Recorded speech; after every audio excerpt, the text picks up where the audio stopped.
Here's a simple gift for the Yuletide season. A reminder of what makes Christmas time so special. Join WNEP personalities as they share family traditions, tips, and more, live from our homes to yours. WNEP's Home for the Holidays.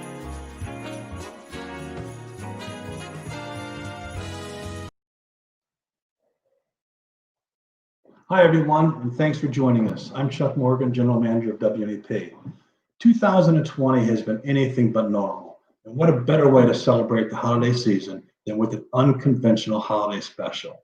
Tonight, we get a glimpse of some of your favorite WNEP personalities in their own homes preparing for the holidays. Home for the Holidays is being streamed live on Facebook and YouTube, and it's the first time we are doing a show like this. But before I start, I'd like to thank you for your loyal viewership and a sincere hope that you are safe and remain safe during this pandemic. And from all of us here at WNEP, we wish you the very best for the holidays and a Happy New Year. And now let's go to Mike Stevens. Well, thank you, Chuck. Good to be back with everybody here. You know, prior to the start of the show, we were looking around and I was talking to some of the people, of course, getting ready to go on. And this is the first time we've all been together in, I don't know how many months it is, but we can get together and shoot the breeze a little bit and talk about this, talk about that, see what's new. And coincidentally, what's new are a couple of small additions to the family. And we're going to talk to Landon Stoller, who is up here now with one of those additions. Introduce us, Landon, to this little person. Of course. Well, Mike, first, it's great to hear your voice and it's great to see you. Like you said, it's been so long, but I'd like everyone to meet Menorah. This is the new addition to our family and to the WNEP family. Menorah was born October 22nd, so she's just 7 weeks old. Oh, boy. And right now we're celebrating her first holiday season. She celebrates both Christmas and Hanukkah, and since Christmas hasn't come just yet, right now we're focused on Hanukkah. We got her little bib on as she celebrates, and so it's been an incredible experience just having her here. And having a baby during a pandemic can certainly be challenging, but we're doing great right now. Have you gotten over the initial shock, if you will, of being a dad? The short answer is no. It is still surreal. It's an indescribable feeling. Everyone keeps asking me what it feels like, and you literally can't find the words. And you're someone who puts words to pictures for a living and is so talented and good at it. I find it so hard to describe what it feels like to be a dad. And it's an incredible, incredible feeling. And it's just this sheer euphoria and happiness that you never really knew you could experience before. This is something that, I don't know, it's kind of family-wide, I think. In my experience, it was always, well, you know, everybody experiences Christmas at one time, and we all have certain memories we take away from that Christmas. What do you think is going to happen for you for Christmas and for Hanukkah? Yeah, well, clearly she's going to be a little too young to have her first memories this year, which I'm kind of glad about because unfortunately we can't really be surrounded by friends and family at the moment. So hopefully in the next few years it'll be more of a traditional holiday season where we'll be able to get together with family. But this really has been a very unique and special time. I guess the silver lining to all of this is I haven't been in the studio, besides one exception, I haven't been in the studio since March. So I've actually had a lot of time, extra time to spend with Menorah and my wife, Megan, which normally I wouldn't have. I mean, when I'm done with work, all I got to do is walk downstairs and I'm here to help. And I certainly have a lot more time to spend with her, which really is, it's really been a blessing in disguise for us, for sure. Yeah, excellent, excellent. Now, there are some traditions connected with your observances of the holiday. Can you go through some of them for us? Of course, absolutely. It is Hanukkah right now, which is one of the smaller holidays on the Jewish calendar, but its proximity to Christmas, and it's very popular, obviously, in the United States and Western society. But we do so much for Hanukkah. As you can see, this is our menorah. It's actually a special menorah for this holiday. It's called the Chanukiah. And we have dreidels here, which are little games you can play. As the menorah is starting to show her displeasure as we're getting a little late, almost time for her to eat. So what I'm going to do here is hand her off to my wife, Megan. And she'll be just off screen, and then we'll light the menorah. Sure, go ahead. Okay, Maura, here we go. It's time for the lighting of the menorah. So Hanukkah is 8 nights. So tonight is the 5th night. So what we do is we light the shamash, which is this tall candle right here, and then we light the new candles. And then we say a quick prayer. So I'm just going to light the shamash real quick as Maura goes over there. And I'm going to say a quick prayer and light this. And then we have celebrated Hanukkah for the evening. So here we go. Baruch atah Adonai Eloheinu melech haolam asher kidshanu b'mitzvosav v'tzivanu lehadlik ner shel Chanukah. Baruch atah Adonai Eloheinu melech haolam she'asa nisim lavoseinu bayamim hahem hazman hazeh. So now I'm going to light the candles. We always do the newest one first. And from my perspective, it's going, you start from the right, so the newer candles are to the left. Mm-hmm. So now as we get the candles lit, if this one will cooperate. There we go. The menorah has been lit for the evening, and now we just let the candles burn. We remember the miracle, or they only had enough oil when they got back to rededicate the temple. We only had enough oil for 1 night, and it lasted 8 nights. So that's why we light the menorah 8 different nights. So, so this is Hanukkah, and it's Maura's first Hanukkah, which has been very, very special for us. She's right now. Okay, here we go. Oh, there we go, Maura. So Maura gets to look at the menorah, and in a few weeks, she'll get to celebrate Christmas as well with her mother's side of the family. Yeah, it looks like she's getting a little hungry there, Landon. Yeah, I think so. Unfortunately, as well, she's too young to enjoy traditional Hanukkah foods like latkes. Oh, well. Fried food at the moment. Next year, hopefully, huh? Next year, that's right. Landon, we're going to break away from you and go to visit the person who's got another addition to the family. Yes. Hi, Mike. How are you? First, good, Stacy. Great to hear your voice. Thank you. Good to hear you too, and good to see you, actually. Yeah, so, I was hoping that you'd get to meet my new addition, but he couldn't make it. His bedtime's around 7. I was hoping to push it a little later, but it wasn't happening. I did dress him for the occasion. I wanted to show you a quick picture. Okay. He was wearing Santa pajamas. Oh, nice. Fell asleep in my arms. We were waiting for the broadcast to start, so I put him to bed. Ah, well. One day you'll get to meet him. I hope so. I hope. Well, when all this is over, maybe we'll all get together again. I hope so. Won't that feel so nice? It would. It would. It's something I've missed terribly, and I know you have, and a lot of other people out there who watch our shows every day. You know, just not having talking to people firsthand, it makes it kind of tough. But this will help a little bit at least. So I've been telling people on the street that one of my favorite parts of our job is the people I get to work with. And the viewers at home don't know, but Mike and I are desk neighbors in the newsroom. And Julie Sidoni as well. We have our little corner, as we call it. And I miss you guys so much. It just makes the day go by so much faster, and it makes it so much more enjoyable to bounce ideas off of people. And I really, really miss that right now. Well, so do I. And hopefully soon we'll be got back together again. Hopefully soon. Yeah. Well, tell me, I was talking to Landon a little bit about how the baby has affected his life, his thinking, his attitude. And as a mom, I'm sure that you have similar, if not stronger, feelings in a lot of areas. What's your thoughts on that?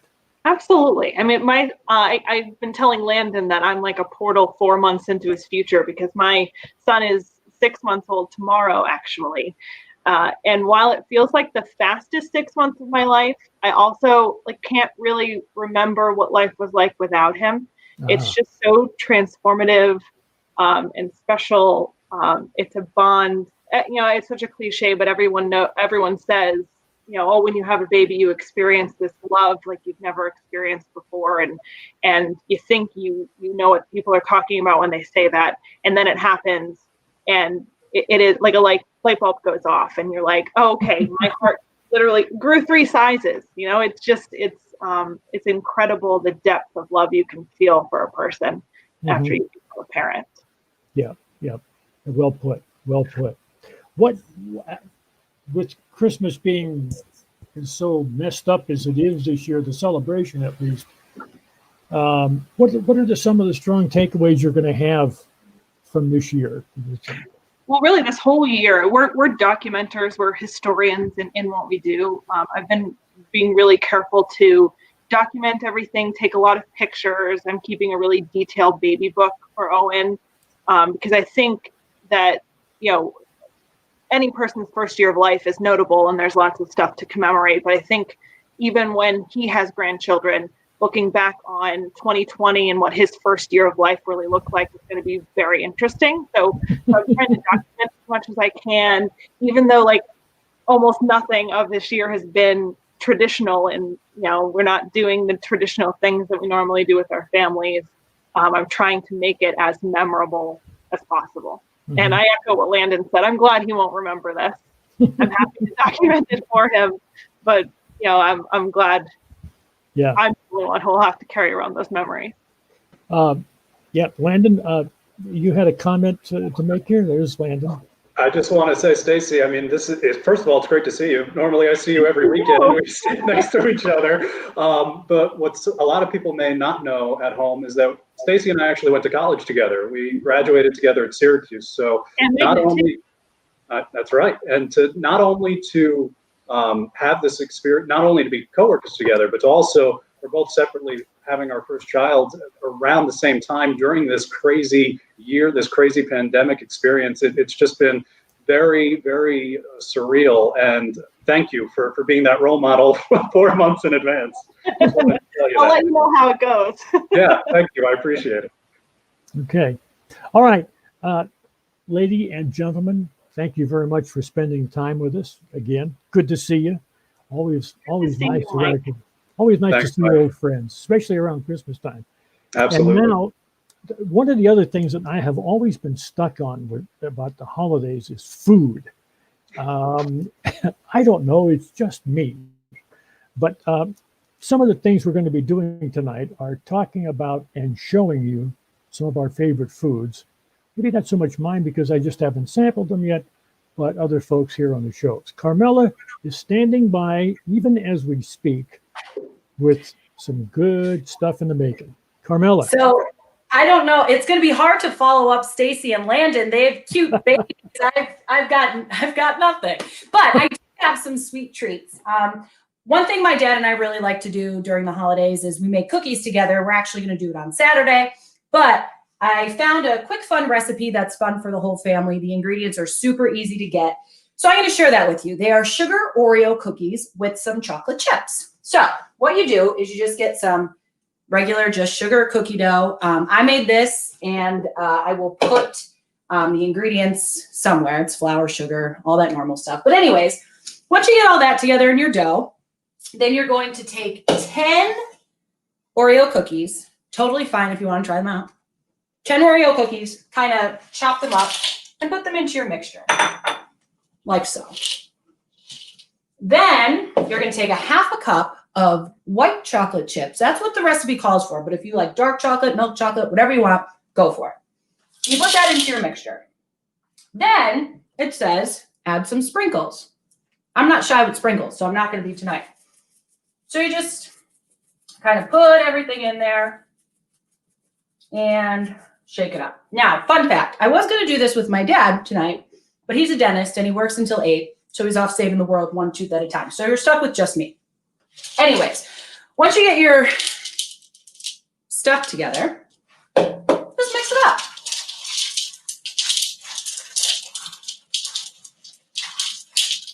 And this is really fun to do with the family too, because it's just sugar cookie, and you could buy sugar cookie dough if you want, or make your own if you got the time. Everybody has time these days.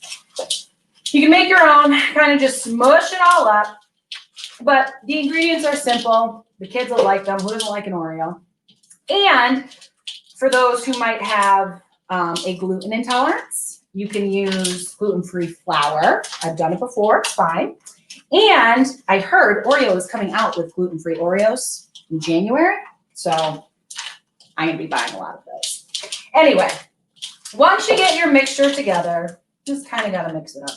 It should look something like this. Just kind of all together. And then you're just going to do normally what you would do. Roll them out. This makes about a dozen cookies. And make sure you have parchment paper, not to be confused with wax paper, because I've done that. So once you get that all settled, you kind of roll them up just like you normally would. And I have that process already started. So I am going to toss it now to Chelsea, everybody's favorite Luzerne County reporter. Hey, girl. Hey. I heard you're going to play some tunes. Well, yes. So just as you said, cooking is a big part of your family's holiday season. Music is a big part of my family's holiday season. On my mother's side, we have people that play the guitar and we sing at Christmas parties. And then on my father's side, my great-grandfather was a pastor in Williamsport. And music has always been a part of our holiday season. Usually some of my family that lives in New York City, we will go to like a Handel's Messiah sing-along. Or just sing Christmas songs around a fire. And so I want you guys to bear with me a little bit. I played the piano up until about 4th grade and just found the piano again, kind of since daylight saving, right? I don't know. Jen Wade hates me. Since daylight savings time, I started playing the piano again. So I started playing some Christmas songs. So hopefully I'm going to play 2 now, 2 later. And okay, so here we go. Here's Deck the Halls. And then we'll play Silent Night. Oh my gosh, I'm nervous. My fingers are still cold, guys. It was cold in Hazleton. Okay, here we go.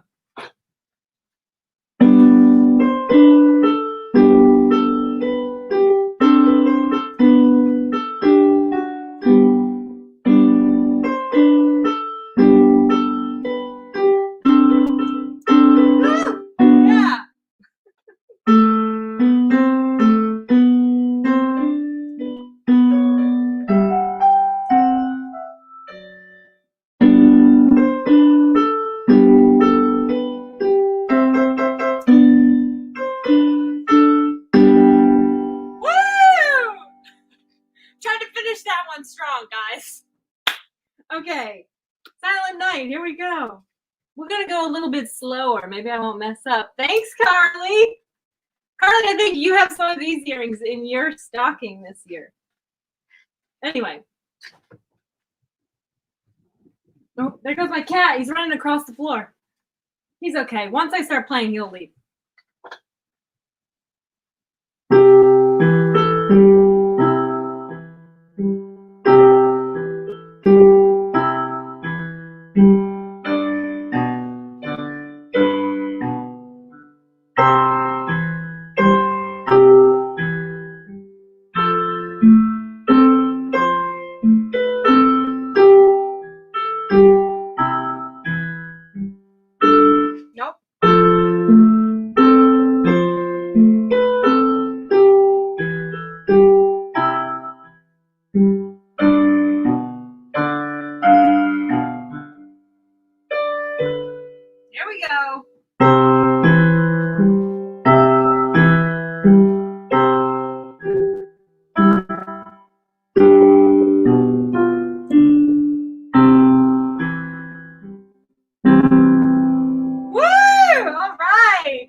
Guys.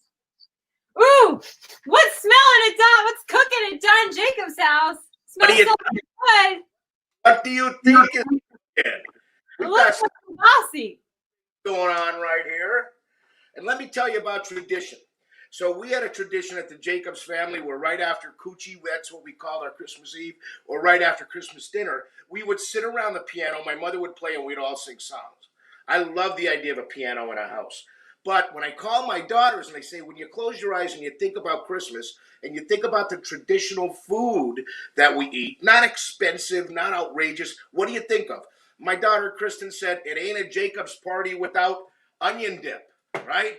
We're Lithuanian and Polish. You got to have kielbasi, right? There's the kielbasi. But what I'm making now, so I got to get to it a little bit, is I'm browning up some venison right here. It's a venison pork mixture, and it's 1 pound. And I browned it up a little bit, and then listen how simple this dip is going to be that you can serve at your party. Once that is browned, we are indeed going to follow the instructions on a taco mix. We're going to put in some water. We're going to add the taco mix, and we're going to let this cook for a couple of minutes. And while this is all cooking up here, I'm going to show you how easy the other things that my daughters like. So we're going to get this one on high, get that taco meat going very nicely, and you can see it's simple, it's easy. All you got to do is follow the instructions. And you want to talk about easy and simple. How about this one? This is your basic onion dip, and it ain't a Jacob's party without onion dip. And how easy is this going to be?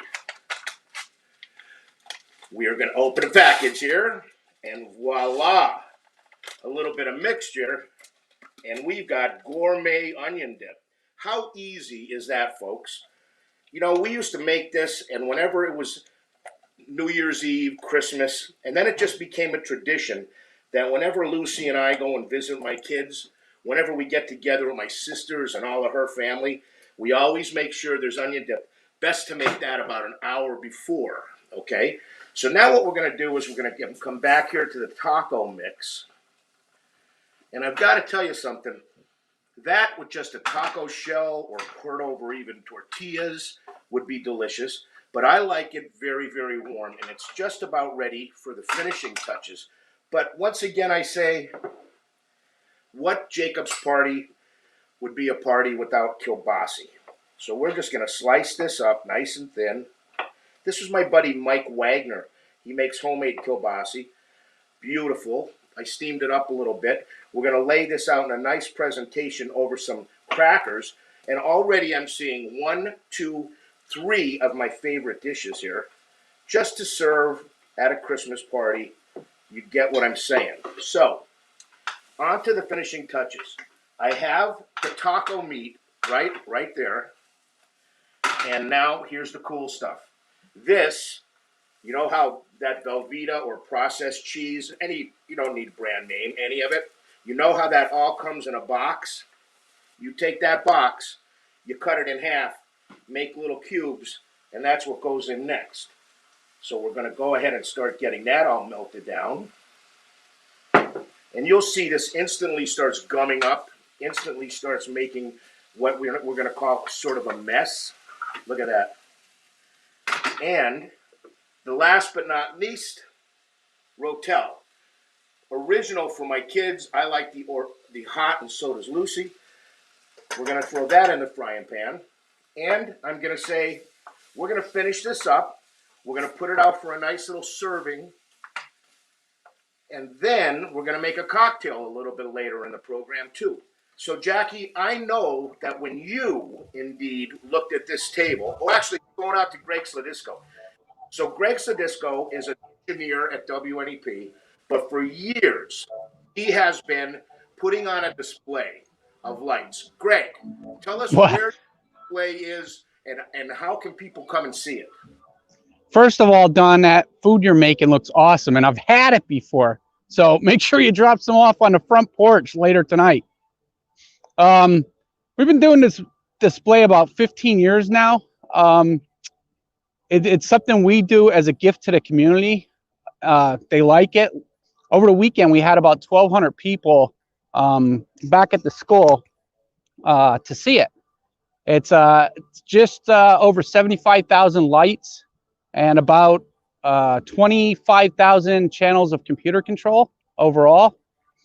I believe Dan, our director's got some video that we had taken earlier in the evening. Great, that's gonna play. Yeah, that's awesome. But you know what? I was standing there last year with my daughters, my family came in, we came over and saw it. What I did notice was the lights are synchronized to music and not just 1 or 2 songs. That's correct. We have 80 songs altogether, and what makes ours display kind of unique is you can actually request any song you like that we have in our library. It's very rare for anyone to do that. It's phone requests, or we now have a web app to do it. So people show up, right? They park in the school lot and look through a fence. Is that correct? That's correct. It's on the opposite side of the fence. The school has been gracious enough to give us permission for people to view it from up the school parking lot, and that's the best view. And what's the name of Greg? So if they want to Google it, if they go to Facebook and they just search Sladisco Lights, it'll come up there. There's directions and other information that they can use to find us. You know, and like everything else in today's society, let's be smart about it. 40 people next to each other at that fence is not safe. So wear your mask, come out and enjoy that. And Greg, I'm always amazed by you seem to add a little bit more and more every year. Yeah, we're already working on next year. Hopefully we can make it bigger. This has been a really good year. And you were saying about social distancing. We've been trying to keep an eye on it. If it gets out of hand, we would definitely shut the lights down. But they've been staying in their small groups. A lot of people have been wearing masks. It's been a very good year for that. It's amazing what that community and for people just to come out and witness those thousands and thousands of lights, and of course everything else that you do there with music and stuff. On behalf of the community, thank you very much, buddy. Yeah, no problem. Thanks for having us. And I'll definitely be over. We're going to grab our kids, hopefully if we can get to it after this storm coming up and in a couple of days. But we will see you there for the end of the year, definitely. Hopefully I don't have to dig the lights out too much this year. Call for help, buddy. Call for help. All right, we'll see you, Don. See you guys later. Thanks. Buddy, thank you. I think we're going to go to Jackie Lewandowski now. And, of course, Jackie, we laugh about it, but we have the same ethnic backgrounds, Jack. And out of these three things here, I think you'd probably grab the kielbasi first, wouldn't you? A man after my own heart. I'm like, that looks really good, Jake.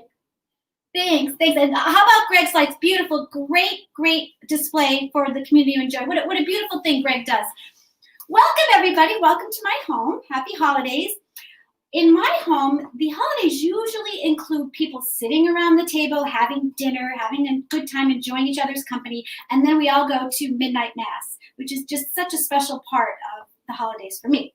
But speaking of having dinner, I love to make a beautiful table. I love to bring out the china and the lights and the centerpieces and the special tables and tablecloths and napkins. But I like to do something a little extra festive. And today I'm going to show you how to make something to decorate your chairs, the back of your chair. So I have one of my dining room chairs here, and I have this basket. It has like a flat back on the back of it. So I tied it to the chair, and what I do, you can use faux greens or you can use real greens. I particularly love the smell of the real greens. Now, if you don't have them, that's okay too, but you can go find things in your yard you don't even realize you have. So the first thing I'm gonna do is I'm gonna stick the greens into the basket. Now these are just like regular evergreens. I snipped a couple off this morning. Then I'm going to take a little bit of juniper. These are just like the shrubs that are out in my front yard that I trim all the time in the summertime. So I'm going to pop some juniper in there. And this is boxwood, which I have in my yard as well. I'm a big gardener, so I love all this stuff. But you can find pine cones. There's so many beautiful things. You can actually take twigs that don't have the leaves on them anymore and just spray paint them gold or white. They look pretty too. So I'm going to pop some of that boxwood in there. And lastly, I have a bunch of holly bushes in my yard as well. So I took a little sprig of holly, and that's what I have for the greens. And then to make it a little extra festive, I'm going to add some candy canes. And we'll put those right in there. And then I have a bow. You can use any kind of bow you want. There's some cute buffalo plaid check, or I have like a dotted bow, but I just kind of like the traditional red. So I have this bow here, and I'm just going to tie a simple bow, nothing fancy, nothing excessive. And it has a wire in it, so you can manipulate the bow, which is really nice. And then you kind of just drape it down. And there you have it, a special little chair decoration to make your holiday table extra festive. And now we're going to check and see how those cookies are doing. Carmela, how are they doing in the oven? Hi, I just sent a message to our group chat. We're doing good. They're in the oven. They still have about anywhere between 7 and 10 minutes left. But I put them in there at 325 and I did a little demonstration. When I was a kid, I used to always watch like the cooking shows, and I used to put together a whole bit in my kitchen and use all my mom's ingredients, and she was a good sport about it. But anyway, I kept a couple out. I'll bake them later. So just roll them into about that size. I don't know if you can see it. And then just put them down on the parchment paper, and you pop them in the oven for 325 for 15 to 20 minutes. So I'm watching mine now, and they should be good. But I'll backtrack a little bit and talk about some of the cookies that my dad and I make coming up. We make the regatta cookies. We make pepper cookies. We make a whole different kind. But one of my favorite parts about making cookies with my dad is that he has a KitchenAid, which I call the magic mixer. Now, I don't have my own yet. I'm hoping to get one maybe next year, but he won't let me touch it. And not because he doesn't trust me or anything. It's just because that's his thing, and I do the icing and everything else. So I'm really, every year I keep my fingers crossed and say, hopefully this year I'll be able to use the magic mixer, but I don't. But those are the cookies that we make. But this year we're trying something a little bit different, and we're going to try to make sourdough bread. So while my cookies are baking and while I have everybody here, I'm going to show you what I started, and it is called the sourdough starter. This has been underneath this towel, and I feed it daily with water and flour, and it's been under there for quite a few days, but it's got to stay there for at least 5 days. And I was very nervous the other day, and I called my dad. I said, Dad, it's not bubbling. It just smells like water and flour, and it's supposed to have like a sour smell. Well, it's finally there. So my whole kitchen smells. So I'm really hoping that my cookies kind of take that smell out of here since I unwrapped it. But the reason why I'm bringing that up is that if any of you out there who are watching have any sourdough bread tips or recipes, please share and share alike. So like I said, my cookies still have about 10 minutes or so, maybe less. I'm watching them. So I'm going to send it back over to Chelsea, I think, who might be playing the piano. Yeah, there you are, girl. Chelsea, I got nervous before. I said I rushed through my cookies. I'm usually not nervous in front of the camera, but I'm nervous and I panicked. I'm good now. Oh, well, wait, maybe some people can help me with this next one. I was going to hopefully. Joy to the World, and then we wish you a Merry Christmas. I love it. Okay. Oh, I got to turn it up. Oh. All right, here we go. Joy to the World. Jeremiah was the bullfrog. Was a good friend of mine. Never understood a single word he said, but I guess him a drink.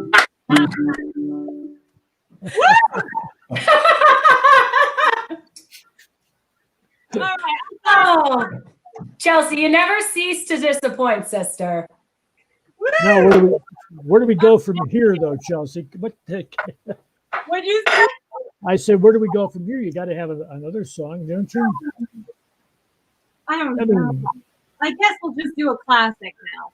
Okay.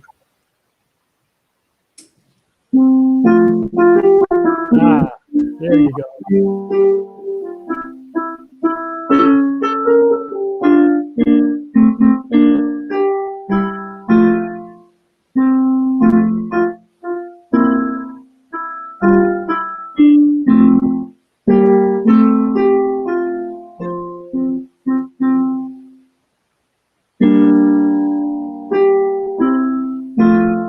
Excellent. Said we need to learn a lot more songs. We do. So this is for you, Mike Stevens. What's that?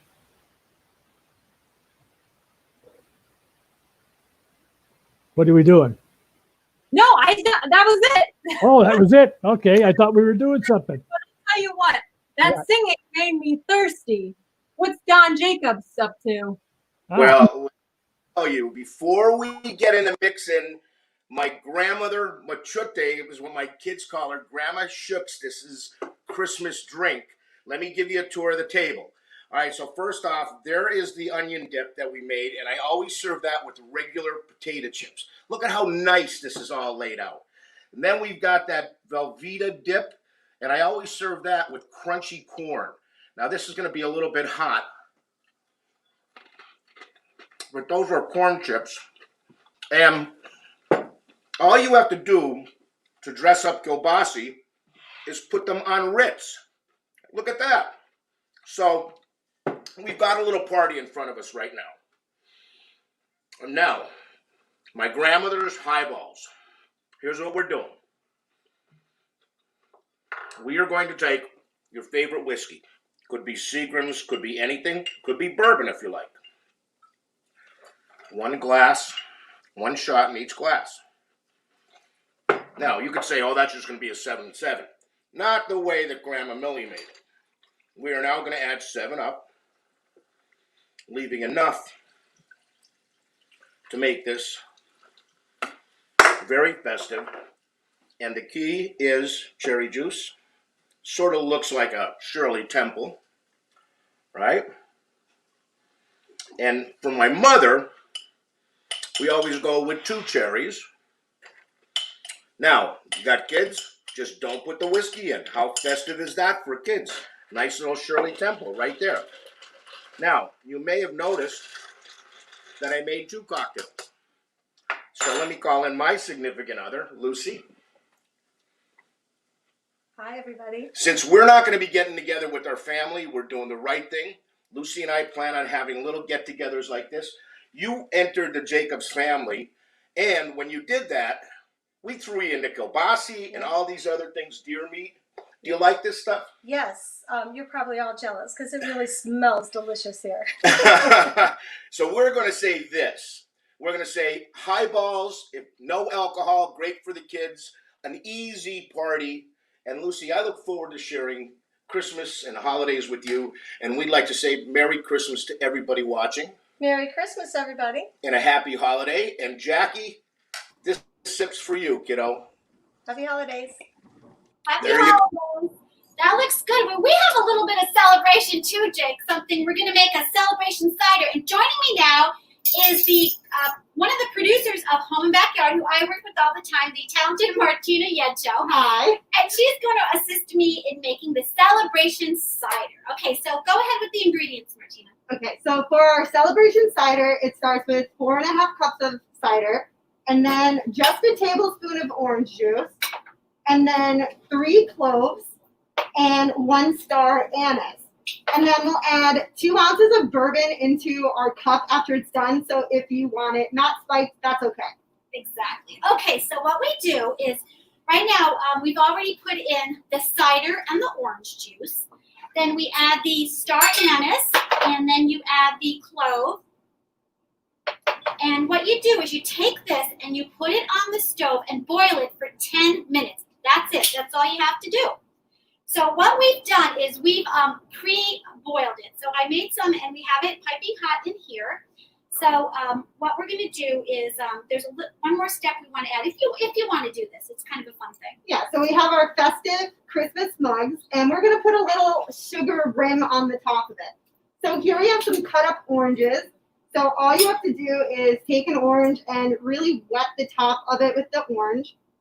Make sure it's really wet so the sugar sticks. And then just put the sugar on top. It doesn't have to be fancy. That's good. Yep. And then I'm going to put my shot in now, so then when Jackie pours it, it's going to mix in. Yep. Well, okay, so we're going to pour a nice piping hot cider. And then I'll pour some in mine as well. Oh, it smells divine. It smells so yummy. Okay, so and now to make it a little festive, excuse me, Martina, we each have a garnish. We took an orange slice and I put a little bit of that boxwood on top to make it look festive for the holidays. And there we have it, our celebration cider. And we're going to take a little sip, right, Martina? Oh, that warms up the tummy. It's good. Really delicious. Well, we'd like to thank you for watching our little segment, and cheers to you. And Merry Christmas. Holidays. And I think we're going to go to Mike Stevens, right? No, we're not. We're back to Carmella. Yes, we're still here. We're still waiting for the cookies. I'm watching very, very, very closely. I have my taste tester. He'll be here pretty soon. But we will send it to maybe Mike Stevens. Well, I guess that'll do. You know, all this food is just getting to me. I know we can't get together, but you know, I can drive a little bit, and you know, if some of those cookies wound their way into a can or something and were left out at the curb, you know, I pick them up. I'm your girl. I'm watching them closely because I want them to be just right. The fun part about cookies is that it changes. The time changes. Sometimes you need 10 minutes. Sometimes you might need 15 minutes. So I don't know, but I think my timer is going to go off. And that's it. Oh, they look good. All right. All right. Hold on. Brought those out here. Let's see what we have. All right. Safety first. Oh. Oh, mercy. Whoa. Look at those. Now that is a cookie. That is a cookie. One for us, Carmela. Oh, I'll save a bunch of them. I have a resident taste tester. He'll be in soon. This is my future husband, Rob. Hey, guys. Hey, how are you? But these are the cookies he's been waiting for all evening. I get to eat them when they're done. Well, I'm not going to eat them. Well, not all of them. Not all of them. But Stacey, are you doing any baking? Actually, I just talked to my mom. We're planning to bake this weekend. Oh, same. I'm doing that with my dad. On Friday. Yeah. He does the majority of the baking. Yeah. I do the prep work. Yes, I get stuck the icing part and cleanup. Yeah, I'll always clean up if someone's willing to cook for me. Yeah. Because then he's got to sneak to like the store. I don't know though. This year's different. There's no place he could really sneak off to. Maybe he'll sneak upstairs for like a nap. Yeah. Hey, let me ask you something. While I have at least you two ladies on the phone here, we're talking about Christmas memories. Everybody so far has mentioned their favorite memory. What are yours? I mean, Stacy, what do you have that sticks in your mind from the time when you were a kid and over the years? You mean like one singular memory or a tradition? Yeah, a tradition, a singular memory, doesn't matter. We always have something stuck in the back of our minds. I have one I get to in a minute, but you get stuff stuck there and it stays with you for the rest of your life. So anything like that? Well, my favorite Christmas tradition is right behind me. I love when I'm a real tree loyalist. I love getting a real tree. When we go to a Christmas tree farm and cut it down every year. And then I really love decorating it because I have a huge collection of ornaments. Oh. Behind me, and I pick them up wherever we travel. So every time I get all of the ornaments out, I get to revisit all the memories of all the vacations that my husband and I have taken together, and a lot of pictures from my childhood, and I always just really loved that day. Oh boy, yeah, that sounds really good. A bit of the year put up on a tree right in front of you. Boy, that's nice. I have one that I wanted to get into here because it takes a little while to read through it, but every year I still go back to the time when I could hear someone read "'Twas the Night Before Christmas," and as I got older, that loveliness never went away. I always loved the poem, and it stuck with me all these years. 'Twas the night before Christmas when all through the house not a creature was stirring, not even a mouse. The stockings were hung by the chimney with care in hopes that St. Nicholas soon would be there. The children were nestled all snug in their beds while visions of sugar plums danced in their heads.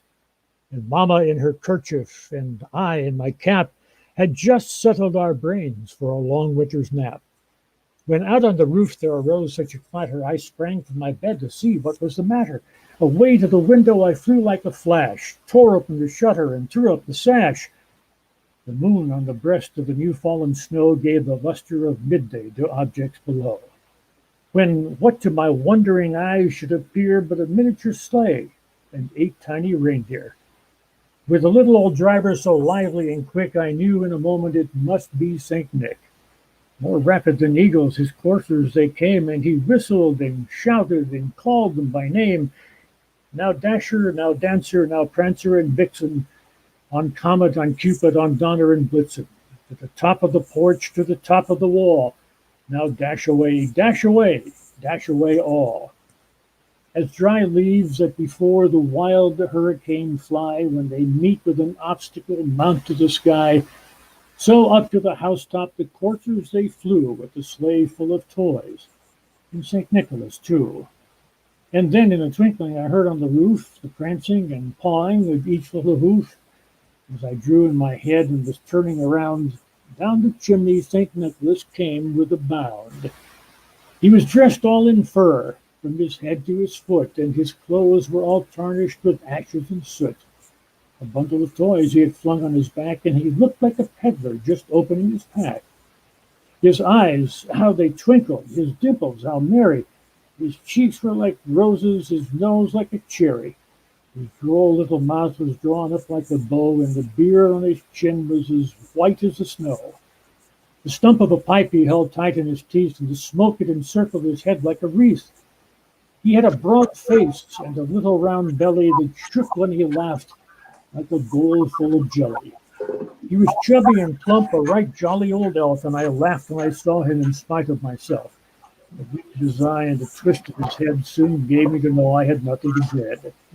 He spoke not a word, but went straight to his work, and filled all the stockings, and turned with a jerk, like laying his finger aside of his nose and giving a nod.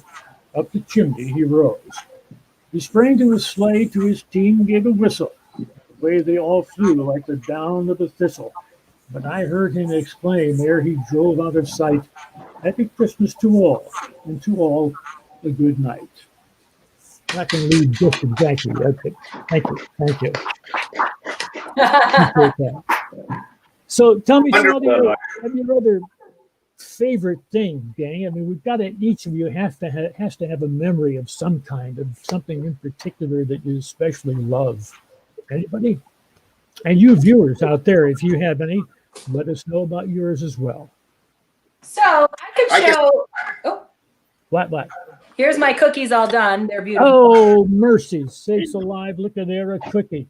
I know. But this isn't my favorite holiday tradition with my family. We're Italian, so we do the Feast of the Seven Fishes. Of course, it's going to be much different this year. We normally have like 20 or 30 family members from all over crammed into our house, but this year it won't be the same. But that's okay, because there's always next year. But that's my favorite. My mom and dad cook all day, and then we each run out and get whatever they might have forgot. But the Feast of the Seven Fishes is really, really my favorite. Each year it's the same fish, and it's just a tradition that we've done for years and years and years. And it's just really nice to see my family each year at that time and all the spread that everybody puts out. So that's my little tidbit about my family traditions. Anybody else? Ago, there was a midnight mass. We would all get dressed up, and we would go to midnight mass. And my dad would be waiting at home, and mass was over. Literally had ham sandwiches and kielbasa, potato salad at 1:30 in the morning. And then they tell us Santa's coming, so you're going to bed with full belly, and you can't sleep because you're waiting for Santa Claus the next day. And I look back at those memories, and I don't know that anybody did that, or if anybody does it now. But we would have a big meal right after midnight mass. And that was a good set of memories that I have. Yeah, we did a lot of the same thing, Jake, in our house too. You know, it was like go to church at St. Mary's and then turn around and come home, and there was a whole bunch of food out on the table for you. And that's a good time was had by all on that one, I'll tell you. Chelsea. I like here's Blue the cat. So I was saying, hi, Blue. Something that I love to do. Not a lot of people know this, but most people know I have a twin brother, and an older sister. But my twin brother and I would always be in the church play. So at church, I was usually Gabriel the angel who came with a big mouth to tell everybody the big news. And then my brother was either a shepherd or he was one of the two things. And his line was, I bring myrrh. And we always, we're always like, I bring mirth. It's like an inside joke we have with the family. So Christmas plates, and something else that I really remember a lot is getting in the car and just driving through neighborhoods and looking at Christmas light displays. Like, we never saw anything like red, black. But I mean, we had, the classic streets, the classic neighborhoods. Every year you go and you see, ooh, that's new this year. This is new this year. Or look, new people moved in. Now they're trying to compete with the neighbors next door. So those are two things that I always think about around the holidays too. Yep. I remember the lights also, that we'd go out for the ride some night when it was cold and real dark and black, and go driving around the countryside to see who had what lights on and all. And yeah, that was something, because we always had candy canes. We would eat candy canes and listen to like the whatever Christmas radio station. Yeah. Was on. Excellent. Anybody else have a memory that they want to share? Come on, we got to have some. Mike, what about a memory from you? What's your favorite? Oh, it was, well, I think Jake can probably relate to this. It was the Vilia on Christmas Eve. We had dinner, a 7-course meal, and in our house, and I guess this is a tradition maybe all around, but in our house, you had 7 courses of the meal, and things like potatoes and that sort of thing. And they were cooked, and everybody ate off the one plate, which was set in the middle of the table that had a layer of hay on it. The table had hay on it, and everybody ate off that same plate. So you didn't put the spoon down until you got to the fish at the end. You take a little bit of each. Everybody had to have a little bite of each. So yeah, that was mine. Those are awesome memories, and I don't know that they're not necessarily lost. They've been changed. I know a lot of people who raise with the fish, not necessarily, herring and smelts and stuff, more like shrimp and scallops, but they're still keeping with a lot of those traditions. I think so. Yeah, you see it now and again, but it's not. Somehow it doesn't have the same feel to it, I guess, that they had when I was a kid, which was a long time ago, as we all know. But that's it, it's Christmas and it's a good time. John, do you have any leftover venison by chance? Leftover? I'm going to tell you right now that Brian, my producer, was the only one that put venison in the freezer this year, so you'll have to ask him. Thank you. Brian. Dan, my cameraman, didn't get it this year either. I'm so let down. I like I'm telling you. No, my cameraman didn't get a deer either. These men out in the woods, they're goofing around out there. I know it. Well, no, I mean, right hand, we can high five. Oh, other side. Or wait, you did the Brady Bunch. I can look down at Merry Christmas. Mike Stevens. Yeah. Guys, I think we need to give a round of applause to Danny, who produced this whole. Absolutely. Invited us on. Hi guys, I was behind the scenes, but thank you everyone for helping out in the show, and thanks everyone for watching at home. It was definitely a fun show to direct from behind the scenes. It was something different for us all. Yeah, it's a good time had by all. It definitely was. It's time for a Merry Christmas and a Happy New Year. Happy New Year. Everybody want to do it all at once? On 1, 2, 3. Merry Christmas. And a Happy New Year. Happy New Year. Yay. Yay. The cookies are a 10 out of 10. Woo! If anybody was wondering. Thank you, guys. Thank you. Thank you both for coming. Great job, Wall. Bye, Great job, D-Dog. Thank you. Great job, D-Dog. Thank you.